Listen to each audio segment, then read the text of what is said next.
Hey nerds, what's up? Recently, a follower on Instagram sent me a Twitter post by Larry Correia, a fantasy and science fiction writer mostly known for his Monster Hunter International series.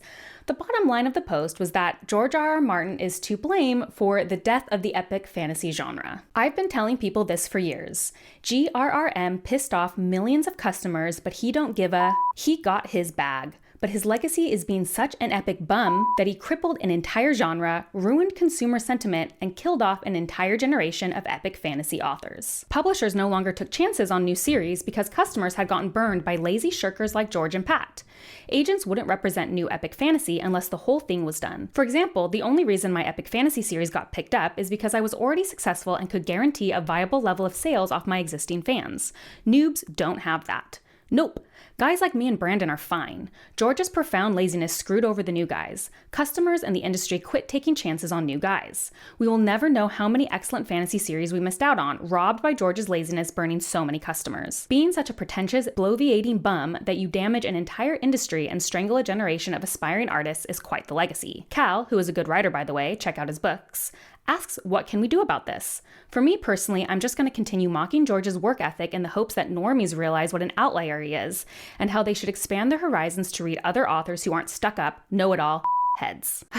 It's like every day I'm reminded what a good decision it was not to have a Twitter account. If you've been following me for any amount of time, you'll know posts in this tone drive me crazy. Posts that lead with insults rather than facts or nuanced discussions, I really feel like are hard for me to take seriously and feel like they just contribute to rage bait instead of actual well-meaning discourse.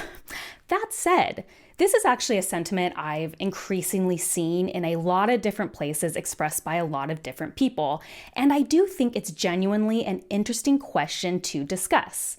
Did George R.R. Martin not finishing A Song of Ice and Fire permanently cripple the epic fantasy genre? Now, full disclosure, I am a big fan of Martin's work, even things outside of A Song of Ice and Fire. However, it's not very hard for me to come at this question from a non-fan place because whether or not the answer is yes or no, that doesn't really affect how I feel about his series. They feel like two separate things. So understand for this video, I am removing my fan hat and coming at it as not a fan. My fan hat can go run and play. So I tried to dig into this question and find an answer. Is it true?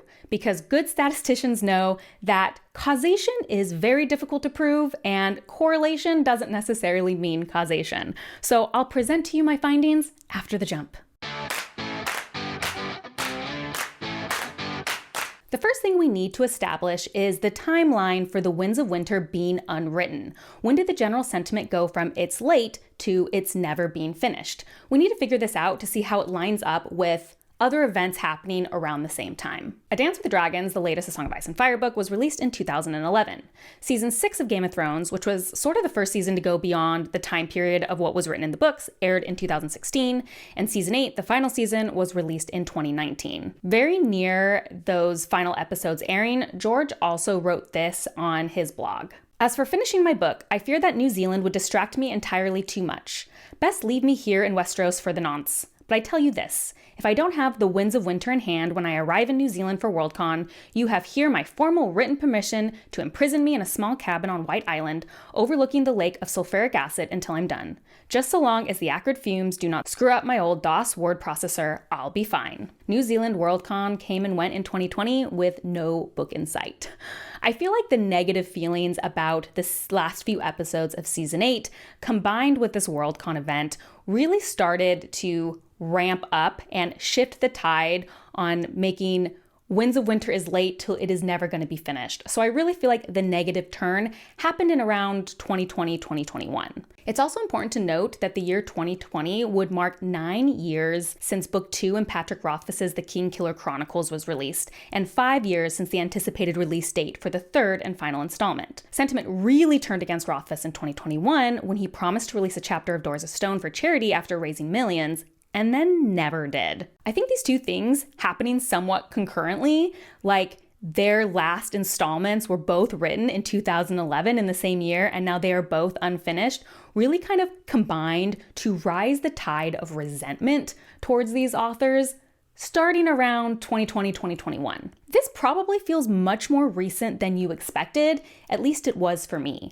I think what's happened since, because we know A Dance with Dragons was released in 2011, we kind of, we backfill resentment. Like we've been resentful for longer, when I think the resentment really started about 5 years ago. It made me question whether that's even recent enough to have shown up in the publishing industry. We know the publishing industry actually doesn't move super quickly. It's why some people prefer self-publishing. Has it really been long enough to really determine long-term effects from this happening? That's an interesting question. It didn't stop me though, I forged on. So there's something that I thought of immediately while looking at this timeline, and that's to ask the question, when did social media book reviewing start? Bookstagram is widely considered to come onto the scene in the early 2010s, gaining popularity around 2013, 2014, and Book Talk exploded in 2020. The connection is obvious, right? These events happened concurrently, and there has been a lot of talk about how social media has changed the book industry. For one, social media and increased online content has been linked to decreasing attention spans in people. Social media is now considered one of the best ways to sell your book. If your book goes viral on TikTok, you've got it made. And third, social media has also created a sort of air of competition around reading. Is it so hard to stretch the idea that perhaps easier to consume and shorter books would be more popular on these kind of Instagram, TikTok, book-selling social media platforms, and also more popular because they're easier to pad your end of reading numbers? In 2023, Esquire posted an article by Kate Dwyer entitled "The Year of the Slim Volume," which discussed changes in publishing they had seen from social media. Conventional wisdom in the publishing industry says that books either too long or too short won't sell to the general reader. But the viral tweets' sales power shows a desire among general audiences for the concise, intense books that have been gaining momentum in the literary fiction and nonfiction categories in recent years. Thanks to factors like dwindling attention spans, less leisure time, and price hikes across paperbacks and hardcovers, short texts are finally getting their due. According to the critic and podcaster Maris Kriesman, a different audience composed of tech bros and Goodreads ladies alike keeps running lists of what they've read in order to post a grand total at the end of the calendar year. It is so much easier to read a large number of books if you've been reading short books, Kriesman said.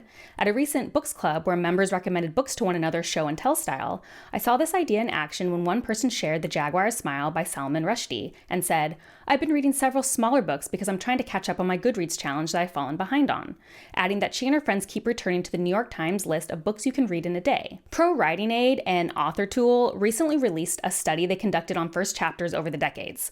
Now, Pro Writing Aid is a company that employs AI, so I was at first skeptical when looking at a study by them, but they listed all of their sources and their methodology, so I feel like I can talk about this study. They first studied word counts over first chapters for 10 of the best-selling books in each decade. This is a slightly small sample size, so I do want you to keep that in mind as we go forward. From the article, they state, "The average length of the first chapters has decreased over time. A 20th century fiction novel begins with an average of 3,488 words compared to 3,104 words post-2000, a drop of 11%.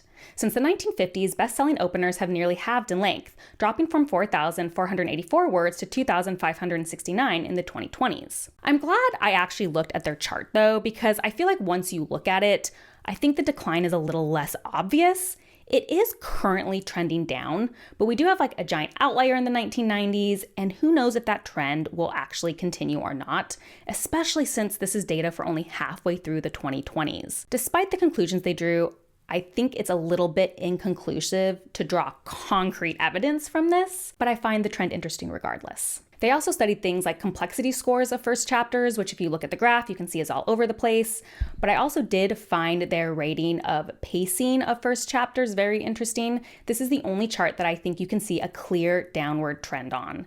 They said about it, 20th century books are more likely to be lengthier reads, with 15% of paragraphs being slow-paced compared to 12% of novels in the 21st century. Book Talk hits are even faster on average, with a 9% slow-paced score. While I think a lot of this research is inconclusive, but does just start to show some interesting trends, Chris Banks, the founder of Pro Writing Aid, directly relates these findings to social media in an interview with The Times. It's clear from our study that readers raised on TikTok don't want to wait for the plot to start. For the modern reader, the perfect first chapter is short, sharp, and impossible to stop reading. Attention is the new gatekeeper of publishing, and authors are writing accordingly. Publishers are going to want to publish books that sell. And what's selling right now are things that are popular on social media platforms like BookTok and Bookstagram. And if those platforms are favoring shorter, easier to read, faster paced books, then it follows that that might potentially be a reason that publishers are less willing to publish very lengthy, epic fantasy series. There are several other factors we can look at too, in a section I'm going to call the death of monoculture, the rise of content, and the decline in literacy. I've talked many times about how many books are being published each year. I think the recent number is something like 4 million a year. The sheer rise in choices, not only among books, but among other attention-dividing activities, means that it's harder to grab a consumer's attention more than ever and has led to a rise of something that people call the death of monoculture. Essentially, people are saying that individuals aren't flocking around the same type of content anymore because things are so divided. Critics seem to agree that the monoculture has slowly been declining for decades, but really truly met its end in the 2010s. Funnily enough, a lot of people say that the last episode in Game of Thrones was the last monoculture thing we ever experienced. We'll come back to that later. Publishing costs are rising, meaning that publishers need the book to be more successful to make up the difference. But at the same time, costs are also increasing for consumers as book prices rise, competing with other pools for their money instead. The percentage of people who read are declining every year, along with our literacy ratings. This has been well documented. So why is any of this relevant to the conversation? Well, if tons of more stuff is getting published, it's going to be harder to stand out. Probably means more people are querying agents and publishers than ever. With publishing costs rising and book readers dwindling, so costs rising, audience dwindling, it probably means that publishers need to be more picky than ever in what they choose to publish, and also probably expect what they publish to need to do better than it ever did before to recoup those costs. If consumers are getting sticker shock from the prices of books, it might make them more hesitant to try new and untested authors, leading to publishers maybe favoring people who have already proven themselves. Do we see how all of these, combined with what we just talked about with social media, could combine to produce publishers to be a little bit more hesitant about publishing long, epic fantasy series, especially from new authors? It's difficult and almost impossible to apply some sort of percentage to each of these problems and how they contribute. And that's why this conversation is so difficult. But I think we can recognize that in the same time period, a lot of upheaval has happened in the publishing industry from a lot of different things. But wait, another question came to me, and that is the publishing of epic fantasy series even declining? Are new authors really not being given the chance to publish their epic fantasy series? I realize I just kind of took the answer for granted as yes, but I don't actually know. And one of the reasons I immediately thought of this is that I'm quite familiar actually with both Brandon Sanderson and George R.R. Martin's publishing history, and I know that they both did not start with epic fantasy series. They had to kind of prove themselves first, and I wondered if that were true of other authors before modern times. Is it new that publishers aren't wanting to immediately publish your epic fantasy series? This is not going to be perfect because we would be here all day if I looked up every single author. I just kind of thought of some of the biggest series that I know, and starting in about the 1960s, 1970s, kind of looked at their careers and how they began, just to kind of get a sense. So I'm going to go through this pretty quickly, but I do think it's going to be very important to distinguish patterns that we will talk about through the rest of the video. So Anne McCaffrey started her writing career in the 1960s. Her first novel was a standalone in 1967, and then she got her first Pern novel, Dragonflight, which obviously started her series, and that was published in 1968. Just a year later, However, it was a bind-up of 2 novellas which had previously won the Hugo and Nebula Awards. George R. R. Martin started his professional writing career in the 1970s. His first novel, Dying of the Light, was a standalone published in 1977, although he had years of publishing short stories before then. His first series would be A Song of Ice and Fire, but not until 2 decades later and multiple books in 1996. Robin Hobb started out publishing her first short stories in 1977, with her first series under the name Megan Lindholm in 1983. So she did pretty much, her first book was the start of a fantasy series, but she had been professionally writing for several years. Robert Jordan started his writing career under various names in 1980. His first book was a series, but it was published by his wife's imprint, so I don't know if that counts in terms of getting a deal. His first Tor book was a standalone, and then he wrote a bunch of Conan books, actually. I didn't know that, and I'm a huge Wheel of Time fan. Anyway, and then he got Wheel of Time about a decade later in 1990. Steven Erikson wrote several novels in the early 1990s under pen names. Guardian of the Moon was written in 1991, but was not sold until 1999, and was sold as a single book. It did so well, then the publisher then bought 9 more books from Erikson. Ken Liu began his writing career in 2002 and wrote short stories for 13 years before publishing his first novel in his series, Grace of Kings, in 2015. Brandon Sanderson's first book was a standalone in 2005, Elantris. He has said, based on that success, he sold more books and went on to write his first trilogy, Mistborn. In 2006, Joe Abercrombie came on the scene right away with The Blade itself, the first installment in The First Law. In 2007, Patrick Rothfuss published Name of the Wind, so a fantasy series right out of the gate as well. John Gwynne in 2002 with Malice, also first in a fantasy series right out the gate. In 2014, James Islington self-published his first book in a fantasy trilogy, and then it was picked up by Orbit for a 2017 release. In 2015, Fonda Lee published a standalone novel and then seemingly sold 2 series, as her YA series and also Greenbone Saga came out at similar times in 2017. This one's sci-fi, but I feel like it's very epic and very long, so I'm including it anyway. We have Christopher Rocchio sold his first book in his epic Sun Eater series in 2018. So after 2018, I feel like we start entering the territory of, did George not writing The Winds of Winter affect things? I think it's starting now, but I do want you to notice something. Did you notice that most authors had to prove themselves before getting a series? Most of them wrote standalones with their publisher. One person was self-published. Actually, we're going to see a rise in that soon. A lot of them had written years and years and years of short stories. You do see a little shift starting kind of in the mid-aughts where people were just getting fantasy series. And I want you to remember that because we are going to talk about it later and not now. So let's continue with some newer fantasy series, kind of post-George period, and see what we can find. This one's a little harder because instead of having decades to look at, I only have 5 years. So we don't really necessarily know the people who are making a name for themselves right now because they haven't had enough time to make a name for themselves, if you think of all these other people who had decades to do so. So when I'm looking at these series from 2019 on, I am obviously only looking at books from authors who are not popular or were not established names, because that's kind of the whole point, right? Is that only established names are publishing new series. So obviously had to get rid of all of them. So we have Rebecca Roanhorse came on the scene in 2019 with actually her first novels being in the Star Wars universe.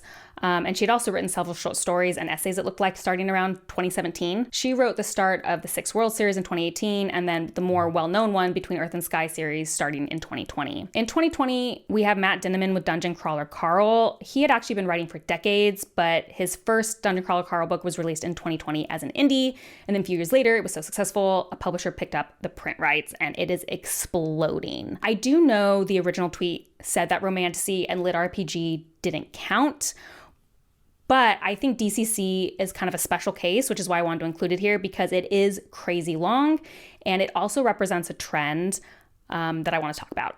In 2021, A Blood and Fire with Ryan Cahill is the start of an epic fantasy trilogy that got picked up for traditional publication just recently, but had huge proofs of sales. It was doing very, very well before it got picked up. Richard Swan seems to have gotten a couple series right out of the bat, starting in 2022 with Empire of the Wolf and now The Great Silence. However, it looks like he had a series about 10 years ago in 2015 that was self-published. And in 2025, Andrew Givler with the Deck Collection series is brand new, but he seems he had a self-published series also first before being picked up. I don't know how long I should go here. The sample size is going to be small for all of these, so I don't think it necessarily proves anything unless we really had data that publishers could give us of exactly how many epic fantasy series they used to pick up versus now. All of this is going to be very circumstantial evidence, and I want to be upfront with that and acknowledge it. However, I do think there are patterns that emerge. I do think it's clear that authors generally do have to prove themselves. What it looks like to me is just that the method of proving yourself has changed a little. Before, we saw a lot of short stories and standalones, and suddenly we're seeing a lot of self-published authors getting picked up with their epic fantasy series. I think that's a very interesting shift, and I wonder if it's going to continue to happen, because like I said, we're still new. But it wouldn't surprise me, just because I have previously covered in the past how increasingly publishers are relying on their authors to do their own, why can't I think of the word? Advertisement. Oh my gosh, their own advertising, and really kind of prefer authors who are savvy with social media and doing that sort of thing. So if you pick up a self-published author who's doing well, you know that they know how to sell themselves because they had no other option. So I'm going to be curious if we continually see that, because my prediction is that we will. Anyway, these things often bring up more questions than they solve. I acknowledge that, but I think it's really important that we see that there is an established pattern that authors do have to prove themselves, and that isn't a new thing. Honestly, I think just for various reasons, a lot that we've talked about, publishing is just getting harder. In a recent sit-down interview between Brandon Sanderson and Joe Abercrombie, they talked about the current state of the publishing industry, and I thought it was incredibly fascinating, so I'm going to put in a few edited clips here. Do you think there'll still be people like you and I writing in 20 years, I having think the so. careers we've had? What I'm worried about, I'm not worried about us. I'm worried about the next generation, Yeah, right? absolutely, right. Like what we're seeing is, we are seeing, because of the kind of fracturing of the monoculture, people having decision paralysis and going back to the familiars, and the publishing backing those familiars, but then it feels like there's less support for new authors than there used to be.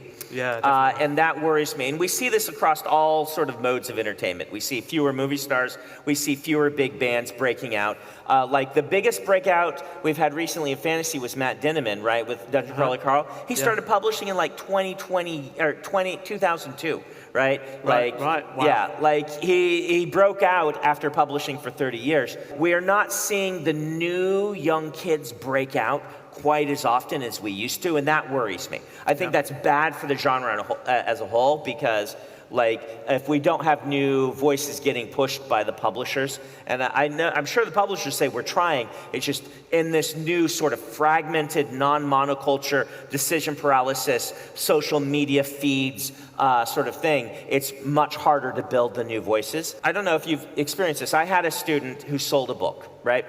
So Elantra sold 10,000 copies its first year. And the publisher was happy with that, and then signed me up for 2 more books. They'd signed me for 2 at the beginning, they signed me for 2 based on the strength of 10,000 copies. I had a student who had a book come out, she sold 20,000 copies, and they dropped her. Because 20,000 copies isn't enough for a new author anymore. Double what I sold. It's much harder. You got to either really hit out of the gate. You got to really hit, particularly in the States. You really got to hit out of the gate, and that worries me that they aren't nurturing the talent like they used to. I think that's just dangerous for the industry. It doesn't necessarily feel it's a conversation about publishers not trusting series because of some series being unfinished. I believe that Sanderson is talking about the book The Dollmakers by Lynn Buchanan. By the way, I read it and I enjoyed it. Which was a standalone novel with the potential for a series. It was a pretty short book, and I think it's very interesting that it got dropped, and it seems that Sanderson is more concerned that publishers aren't as interested in mentoring and developing new authors, but want them to be successful right out the gate. I think that could kind of be related to some of those patterns I just talked about. I also read an interview very recently from Scott Lynch, who is kind of another author who circles into this because of his unfinished series, The Gentleman Bastards. And he had a recent interview with Fantasy Faction where he said this: "I'm sorry it is the way it is. I'm sorry it is so hard. I'm sorry it is so difficult. But the fact is, it has always been hard. It has been difficult. The publishing industry goes through a sea change roughly every 5 years or so. Significant changes are happening continuously around us. The industry I entered when I sold my first manuscript in 2004 in large part no longer exists. But also logistically, Amazon was not what it was when I sold my first novel. Ebooks were not what they were when I sold my first novel. Audiobooks were not what they were. So the notion that once upon a time there was a pristine and magic time when money fell from the sky and publishers really supported authors, it's never been the case. Every age of publishing has its own fresh set of brand new problems. Sometimes we solve an old one, but then we add 2 new problems on top of it. It's a weird industry. It's an unfair industry, and the world has made it even weirder. I think that's an excellent quote. That supports a lot of what other authors are saying and a lot of what we already talked about. Mark Lawrence also made a blog post a couple years on this exact same subject. It's an excellent post. I highly recommend you read it. I'll post the link in the description box below. But one thing that stood out to me is he has 3 reasons for why publishing's changed. This is directly actually responding to the question, has GRM ruined epic fantasy? And they are 3 things we've already talked about, so I felt really good about that. He says he doesn't think it's moved the needle a ton, and his 3 reasons being the sheer number of books being published, binge culture created by streaming services, and more things competing for your time, meaning reading time is likely to decrease. Okay, I haven't said the binge content thing yet, but I'm gonna say it later. I just read this article after I wrote that part. So remember that. Okay, so let's go back to the main reason we are here. Readers are worried about unfinished series. Yes. Culturally, in fandoms, Martin and Rothfuss not finishing their series has had an effect. I wish I had more specific receipts to show you. Unfortunately, I don't. I have seen many authors write reassuring things like, yes, this is my new series, and don't worry, it'll be finished, like established authors who have already a track record still having to say that, which I'm going to assume comes from how often they're getting the question. I witnessed this myself when I moderated the Operation Bounce House by Matt Dinniman release last year, I guess. No, that was this February. Okay, time's a lie. Where during the Q&A section, somebody stood up and said, I actually broke my rule and started your series even though it's unfinished because I don't usually do that because of a certain someone. So can you reassure me you're going to finish your book? And Matt had to be like, yep, I'm writing the last one right now. I've also pretty sure I've heard authors say that their general sales tick up when they finish their series or trilogy. I don't have proof for that, and I would be curious if it was different long ago, if that's always been the case. But yes, it has given a certain attitude in fantasy fandoms. I'm not going to deny that. It's there. I've witnessed it. But their question becomes, is that just affecting fandom culture, or has it actually moved on to actually affecting publishing? And is it affecting the majority of readers, this opinion? Or is it really more of a vocal minority? Is it actually affecting the bottom line, or is it not? Are there numbers to support this? Are there physical numbers of how many more sales a series gets after it's finished? And do we have historical data to see if that's always been true or if it's upticked in recent years? And is it possible there are other causes, like the rise in binge content ever since Netflix first went to drop an entire season in one day model in 2013 with House of Cards? And so the uptick in people waiting until series are done is because they want to binge it and not have to remember details between years. The issue is no one is going to give us this data. It likely doesn't exist, and even if it did, they're not going to publish it. Just another day in being disappointed that I don't have unlimited data at my fingertips in this world. It's ruining my life. I didn't give up yet, though. I had another thought, which was, if Martin and Rothfuss are the most to blame for these changes versus the other things we just talked about that have changed in the industry, wouldn't it ostensibly not affect other genres? If it was really them, 2 fantasy writers, wouldn't it really kind of stay in fantasy and probably sci-fi because they're often lumped together? And then we'd see other genres still thriving with their big, beefy series. Now, you'll notice that a lot of the other research I talked about with social media and stuff like that had nothing to do with fantasy. So I think we've kind of sort of already answered this question, but I wanted to dig it a little bit further. The biggest issue is that fantasy and sci-fi are kind of the genres known for that type of series. Almost no other genre is known to have typically giant books in giant series. Horror a little bit, but I feel like horror often gets lumped in fantasy and sci-fi, so I'm not sure it's different enough. And then there's others like historical fiction, but it does feel like they tend to be more outliers than the rule.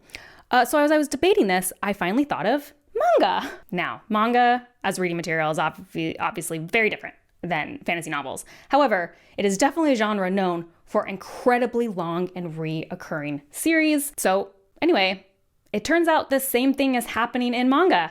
And there have been a bunch of articles written about it. Last year, in an article entitled Shonen Jump's Wave of Manga Cancellations Hits 2 More Series, the author Tulisha Srivastava had this to say. The age of long-running shonen series has passed, giving way to a new era of shorter works that are more engaging and draw more readers who aren't willing to commit to several hundred or even 1,000 chapters.